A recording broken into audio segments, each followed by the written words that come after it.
Hello friends, welcome back. This is Himanshu Verma. Right now we are learning impedance matching techniques. In the previous lecture, we learned impedance transformer, where impedance transformer is a lambda by 4 transmission line segment, where characteristic impedance of this segment is chosen in such a way so that when we connect load impedance with this segment, then the overall structure will carry a load impedance of Z0, where Z0 is the characteristic impedance of transmission line for which we wanted to match the load.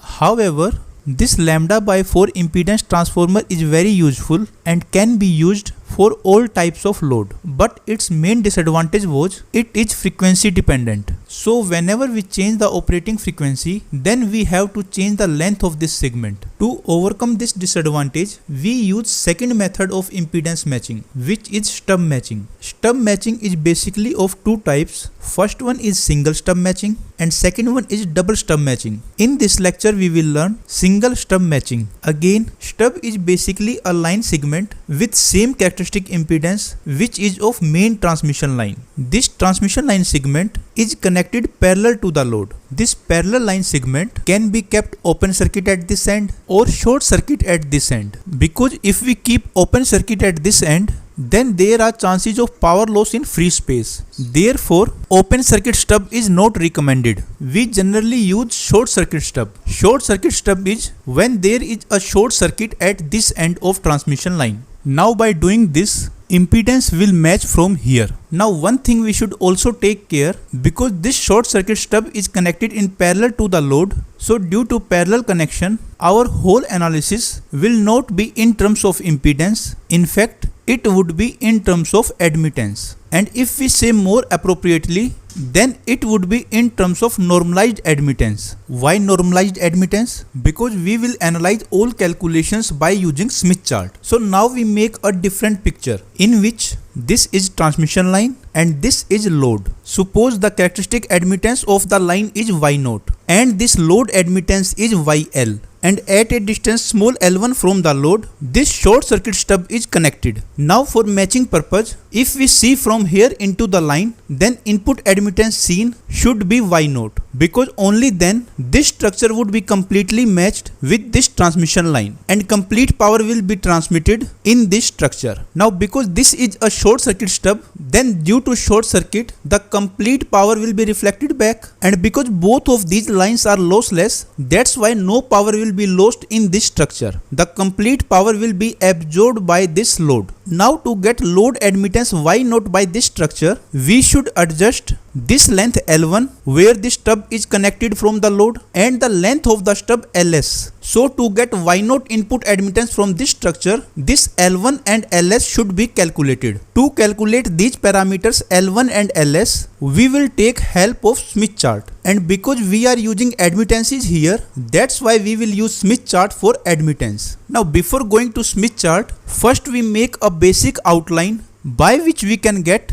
input admittance Y0 from here. Suppose this normalized load admittance is YL bar and YL bar is equal to Y plus JB. Now our first step is to make real part of this normalized load admittance 1, because if in normalized admittance real part is 1, it means real part of absolute admittance would be Y0. In this way, our real part has been matched with this characteristic admittance. Suppose if this stub is not attached and we see from here into the line, then this length should be selected in such a way the normalized input admittance seen from here is 1 plus JB dash. But now for perfect matching, the input normalized admittance should be 1, because if normalized admittance is 1, then absolute admittance would be Y0, which is a perfect matched condition. So now our second step is to eliminate this JB dash, and this can be done if the normalized input admittance by this stub transmission line is minus JB dash. Because these connections are in parallel, that's why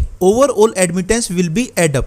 And because this stub is giving minus JB dash and this length segment is giving 1 plus JB dash, so after adding, this JB dash will cancel out and net normalized admittance seen from here would be 1, which is a perfect matched condition. So now after making an outline, now we perform these steps by using Smith chart. Suppose this is our admittance Smith chart on which y is equal to 0 circle, y is equal to 1 circle and some other circles are drawn. Suppose we have a transmission line with characteristic admittance y0 or normalized characteristic admittance 1 because y0 divided by y0 will be equal to 1. A load with normalized admittance YL bar is connected with line. Suppose YL bar is equal to y plus JB. Now we want to connect a stub somewhere on this line so that this load admittance can be matched with this line. Because we already have an outline, so in first step we will find the position of the stub. The stub would be connected at that point from where if I see into the line, then real part of normalized seen admittance should be 1 and imaginary part can have any value. To achieve this, first we mark the normalized load admittance into the Smith chart. Suppose somewhere here YL bar exists. Now we draw a constant VSWR circle. Now we move on this circle in clockwise direction till we reach constant y is equal to 1 circle. So this is the point where constant y is equal to 1 circle is passing, and suppose constant B circle which is passing from this point is with value B dash. Normalized input admittance for this point is 1 plus JB dash. Now we observe this angle. Suppose this calculated angle is phi 1. We will equate this phi 1 angle with 2 beta L1. Then L1 will be equal to phi 1 upon 2 beta. If we put beta is equal to 2 pi upon lambda, then L1 will equal to lambda upon 4 pi into phi 1. So this is the distance away from load, and if I see from here,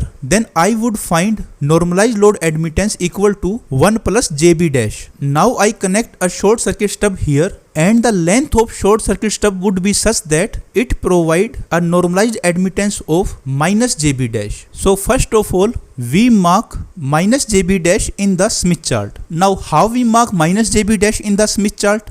For this, if we take mirror image of this 1 plus JB dash, means this location will provide 1 minus JB dash, but we need only minus JB dash. That's why we move on constant B dash circle, which is B is equal to minus B dash circle, till we reach constant Y is equal to 0 circle, and at this point we touch constant Y is equal to 0 circle. So the normalized admittance correspond to this point is 0 minus JB dash. Now we want to get this admittance from short circuit stub. So question arises, how much distance we should move from the short circuit so that input admittance becomes minus JB dash. For this we mark short circuit point in the Smith chart. In case of admittance Smith chart, this point is correspond to short circuit point and this point is correspond to open circuit point. Because our stub is short circuit, so we mark short circuit admittance also. Now we want a transmission line segment so that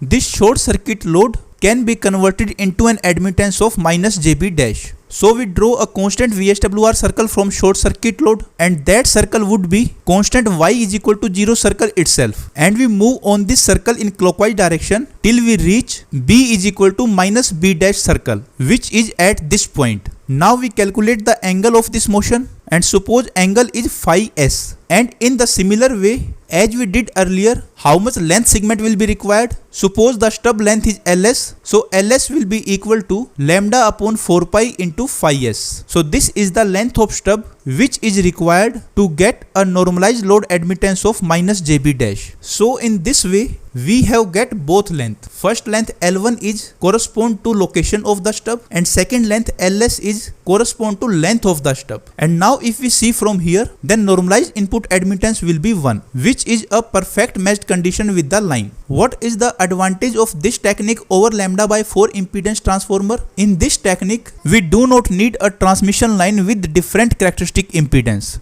Again, by this technique, we can match all types of load. But there is also a disadvantage of this technique. In this technique, this is very easy to change the length of the stub, because we can have a long transmission line, and on this we can adjust short circuit position very easily. But problem is to change this distance L1. For every type of load, we will get different L1, and the stub connection with transmission line is made with the help of soldering. To change length L1, we have to desolder it and again solder it at different location. Therefore, for different loads, we always have to perform soldering and desoldering, and it is not that easy. So we want some technique in which we don't have to change this length L1, which is location of the stub. We can match all types of load just by changing the length of the stub, because length of stub changing is very easy. For this we use other method of impedance matching, which is double stub matching. About double stub matching we will learn in next video. We stop here. Please like and share the video and subscribe the channel. Thanks for watching. Goodbye.